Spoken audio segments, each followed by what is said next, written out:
Здравейте хора, вие сте в канала на Николче Бомбонче и днес ще отваряме кутия, която е под формата на череп от Lidl. Може да си я купите от Lidl с сладки неща. Ето и нея. Ето хора, моята приятелка си купи същия череп и го изяде за една седмица. А сега, да видите какво яла тя и дали искате вие да похапнете тези сладки лакомства за Хелуин, ще видите какво има вътре. Гледай как съм се барва.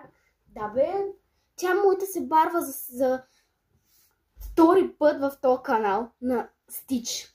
Айде, започваме. И хора, ето, сега отваряме всичките тиксенца.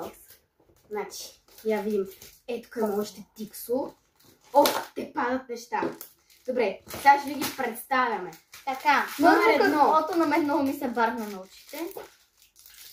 Да, вижте. Това е гердан, който си го слагаш и го ядеш едновременно. Го оставяме на страни. Номер 2.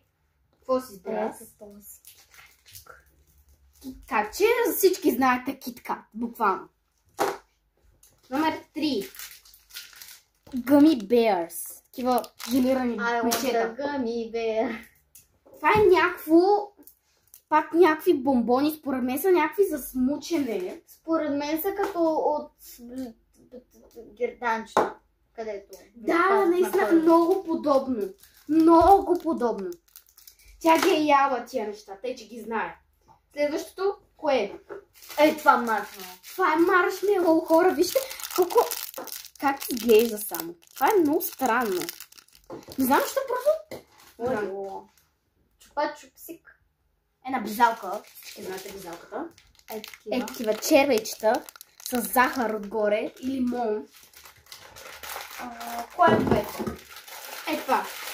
Това са тути фрути, желирани някакви бомбони с плодове, с вкус на плодове се едно. Хора, това са дъвки под вкус на мандарина. Не ли портокал?